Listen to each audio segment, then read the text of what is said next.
আমরা সবাই জানি যে আত্মীয়তার সম্পর্ক রক্ষা করা ইসলামী শরীয়তে ফরজ। কোরআনে কারিমে বহু জায়গায় বিষয়ে গুরুত্ব আরোপ করা হয়েছে এবং সবচেয়ে বড় অপরাধসমূহের মধ্যে থেকে, কবিরা গুনাহসমূহের মধ্যে থেকে একটি হলো রক্ত সম্পর্কে আত্মীয়ের সঙ্গে কি করা, সম্পর্ক ছিন্ন করা। কিন্তু আমাদের জীবনে এমন কিছু পরিস্থিতি আসে যে পরিস্থিতিগুলোতে আসলে আত্মীয়ের সাথে সম্পর্ক রক্ষা করা যায় না, ছিন্ন করতে হয়, সেটা সাময়িকের জন্য হলেও।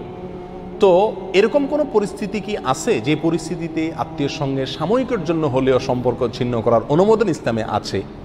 এর উত্তর হলো হ্যাঁ, এরকম কিছু পরিস্থিতি আছে যে পরিস্থিতিতে আপনি বাধ্য হয়ে আত্মীয়ের সঙ্গে সম্পর্ক না রাখা কি আছে, আপনার জন্য জায়েজ আছে। অর্থনৈতিক কারণে, ব্যক্তিগত রেষারেষির কারণে, পাওনা দেনার কারণে, বোঝাপড়ার অভাবের কারণে, এ জাতীয় কোনো কারণে আপনি তার সঙ্গে সম্পর্ক ছিন্ন করা জায়েজ নাই। সাময়িকের জন্য সম্পর্ক ছিন্ন করা জায়েজ আছে যদি এরকম হয় যে তাকে ত্যাগ করলে, তার সঙ্গে সম্পর্ক ছিন্ন করলে, তার থেকে দূরে থাকলে তার উপকার হবে। আছে না এরকম? ছোট ভাই বেরাদার অথবা বড় ভাই বোন, রক্ত সম্পর্কীয় আত্মীয়, নামাজ পড়ে না, রোজা রাখে না, খারাপ কাজ করে, বা যে কোনো কারণে তার সংশোধনের প্রয়োজন।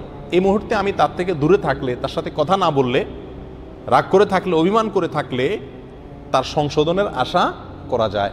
এরকম যদি হয় তাহলে তাকে সাময়িকের জন্য কি করা যাবে, ত্যাগ করা যাবে।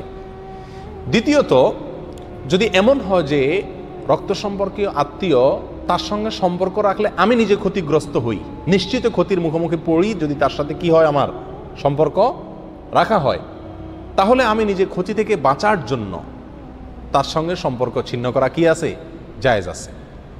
যেমন কথার কথা, আপনার রক্ত সম্পর্কীয় সে আত্মীয় জাদুকর অথবা তাবিজ কবজ করে মানুষের ক্ষতি টতি করে, এই টাইপের আছে না এরকম অনেক আত্মীয়, এবং তার সাথে আসা যাওয়া করলে, তার বাড়িতে খাওয়া দাওয়া করলে সে আমাকে কোনো কিছু খাওয়াই দেওয়ার আশঙ্কা আছে, এবং এটা শুধুমাত্র মনের ওয়াসওয়াসা না, বাস্তবমুখী আশঙ্কা আছে, তাহলে সেক্ষেত্রে আপনি নিজে বাঁচার জন্য তার সাথে সম্পর্ক না রাখা বা তার থেকে দূরে থাকা কি আছে, জায়েজ আছে। তার ওখানে গেলে সে আমাকে বিপদে ফেলতে পারে, ক্ষতির মুখে ফেলতে পারে, সে লোকটা খারাপ মানুষ এবং তার খারাপে আমাকে পাইয়ে বসবে, তখন নিজে আত্মরক্ষার জন্য যতটুকু প্রয়োজন ততটুকু দূরত্বে থাকা কি আছে, জায়েজ আছে। ফোনে কথা বললে তো আর ক্ষতি করতে পারবে না, তবে ফোনে অবশ্যই কথা বলতে হবে। এরকম পরিস্থিতি যদি ফোনে কথা বললেও সমস্যা হয়, সে আমাকে হত্যা করবে, খুন করবে, শত্রুতা করবে, এরকম আশঙ্কা থাকে, তাহলে যতটুকু দূরত্ব থাকলে নিজে হেফাজতে থাকতে পারবেন ততটুকু দূরত্বে থাকা কি আছে, জায়েজ আছে। কারণ ইসলাম আমাকে বাধ্য করে নেই যে আমার ক্ষতি করেও আমি তার সাথে কি করব, সম্পর্ক রাখবো। আরেকটা পরিস্থিতি আছে যে পরিস্থিতিতে আত্মীয়ের সঙ্গে সম্পর্ক না রাখা জায়েজ আছে বা তার থেকে দূরে থাকা জায়েজ আছে। সেটা কখন? যদি এমন হয় যে আত্মীয়ের সঙ্গে কোনো কারণে, রাগারাগির কারণে বা যে কোনো কারণে আত্মীয় আপনাকে বলে দিল যে না, তোমার চেহারা আমি দেখতে চাই না, তুমি আমার সামনে আসবে না, এবং বাস্তবেই এটা সাময়িক অভিমান, একটা হলো অভিমান হলে ওটার ভ্যালু নাই, আপনাকে যাইতে হবে।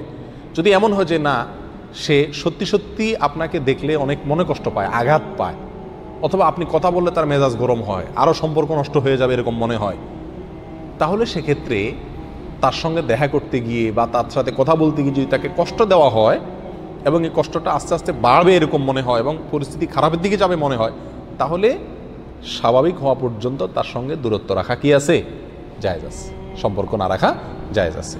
তবে এখানে পরিমাপগুলোরও করতে হবে একেবারে ইনসাফের সাথে, যথাযথভাবে। অনেক সময় এরকম মুখের উপরে রাগ করে বলে দেয়, অন্তর থেকে বলে না, অথবা বললেও এটা 2-4 দিন পরে নর্মাল হয়ে যায়, তাহলে 2-4 দিন পরে ঠিকই তার সঙ্গে কী করতে হবে, আবার সম্পর্ক রক্ষা করার নিজের পক্ষ থেকে চেষ্টা করতে হবে।